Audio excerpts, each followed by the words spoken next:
mà là không có bóng nó kia đặt lôi được đại hình nắng á cứ thua bị miết sọt mong bóng thua bị miết sọt mong mà chỉ nó chỉ pram rồi chiên đài chẳng á chẳng bóng mà ta lăng pram bóng đang thằng biết cái bóng lăng thấy cái trend những cái đặt bóng bị hơi hơi thật ra còn đào màu bóng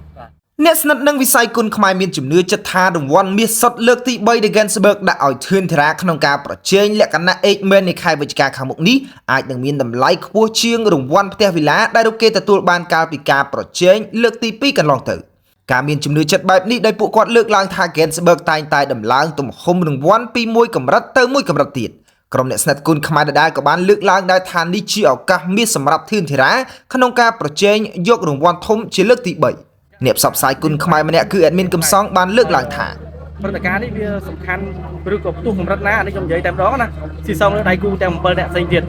បាទព្រោះថាធីរ៉ាកន្លងមកដែលគាត់វាយ H-Man ពិសេសការវាយចុងក្រោយគាត់ H-Man វគ្គចុងក្រោយទី2យកចាស់យើងឃើញថាល្អមើលជាងវគ្គ1ដែលគាត់វាយតាមឡានទៀតតាមការយល់ឃើញរបស់ខ្ញុំណាហើយតើតរង្វាន់មិនរៀបញាក់ដែរបងគាត់ថាអូខេអូមកនៅក្នុងកំប៉ុងហ្នឹងគេដាក់លុយឬក៏ដាក់អីហ្នឹងណាប៉ុន្តែកំប៉ុងនេះគឺគេធ្វើពីមាសតែម្ដងបាទបើសិនជាគេធ្វើដូចតែនឹងគំរូមិញនេះបងគាត់ថាមាសនឹងវាច្រើនកម្រិតណាដែរមើលទៅអូតំមុនណាឥឡូវនេះយើងល្បីរកអីនេះជាអូសមើលដែរអត់មានមាសពាក់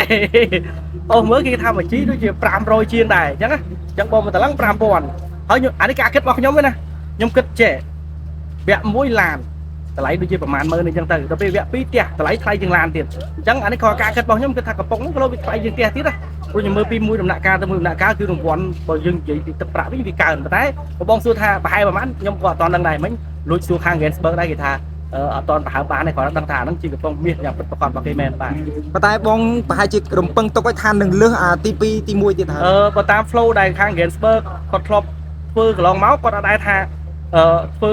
មួយហើយពីរហើយអាចចុះ6វិញអានេះតាមអ្វីដែលយើងតាមដានណាប៉ុន្តែបើសិនជាគេចុះវិញក៏យើងមិនដឹងថាយ៉ាងណាដែរបាទប្រហាក់ប្រហែលគ្នាអ្នកផ្សព្វផ្សាយគុណខ្មែរម្នាក់ទៀតគឺ Admin Rando បានលើកឡើងដែរថារង្វាន់ការចារាគាត់ប្រកួត Admin លើកទី1គឺរង្វាន់ pick up របស់ខាង Gensberg ដែលតម្លៃកាលនោះជា$3-40000ជាងបន្ទាប់មកទៀតគឺរង្វាន់ផ្ទះវិឡាកូនកាត់ខ្ញុំរំពឹងទុកដែរថាក្នុងវ៉ាលីដែល Mr. Brun គាត់ដាក់ហ្នឹងគឺជាអ្វីខ្ញុំគិតដែរថាអាចជាលុយរាប់ម៉ឺនដុល្លារឬក៏មាសអីចឹងទៅឥ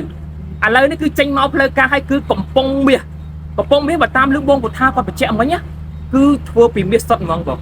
ធ្វើពីមាសសុទ្ធហ្មងប៉ុន្តែខាង Gensberg ខ្ញុំសួរបញ្ជាក់ដែរថាអាចប្រមាណជីប្រមាណតឡឹងឬក៏ប្រមាណគីឡូអីគេសុំលាក់សិនទុកក៏ស៊ីថ្ងៃក្រោយឥឡូវអ្វីដែលចាប់អារម្មណ៍បងមាសឥឡូវកំពុងឡើងថ្លៃទៀតបងប្អូនដែលទិញមាសថាទុកអាចដឹងឲ្យមុនបងតម្លៃមួយជីទៅ200ជាង100ជាងឯងឥឡូវបើតាមអាប់ដេតចុងក្រោយនេះឡើងដល់500ជាងណាមួយជីណាដូច្នេះរង្វាន់លើកនេះខ្ញុំជឿថាបើតារាឈ្នះគឺនឹងល្អមែនតើព្រោះថាវាជារង្វាន់ថ្មីមួយទៀតសម្រាប់គុណខ្មែររបស់យើងបាទបងបើយើងកលេចមើលរង្វាន់ទី1 pick up ហើយរង្វាន់ទី2ផ្ទះអញ្ចឹងបានន័យថាវាឡើងអញ្ចឹងបងគិតថារង្វាន់ទី3នេះកាន់តែខ្ពស់ជាងទី2ទៀតអត់ឬក៏យ៉ាងម៉េចបាទអានឹងខ្ញុំបាត់ហ៊ានសម័យថារង្វាន់ហ្នឹងវាអាចខ្ពស់ជាងណាប៉ុន្តែក៏ខ្ញុំរំពឹងទុកក្នុងនាមជា BA របស់ Gensberg ហើយក្នុងនាមជា Gensberg ក្រុមហ៊ុនផ្ទាល់ខ្ញុំមិនជឿថារង្វាន់គាត់ឡើងហើយគាត់ធ្លាក់ទៅវិញទេប៉ុន្តែគ្រាន់តែដូចខ្ញុំបញ្ជាក់ខាងដើមអញ្ចឹងថាតម្លៃប្រហែលតឡឹងតែខាង Gensberg តែនៅក្នុងកំប៉ុងនេះហ្នឹងគឺយើងអត់ទាន់បានច្បាស់ផ្លូវការឡើយទេតែបងគិតថារង្វាន់នេះបើសិនធីរ៉ាគាត់ទទួលបានជ័យជំនះហើយបានរង្វាន់ហ្នឹងបងគិតថាពិសេសមិនដែរស្របពេលដែលតម្លៃមាសឡើងដល់ជាង500ក្នុងមួយជីហើយអាហ្នឹងវាអាចជា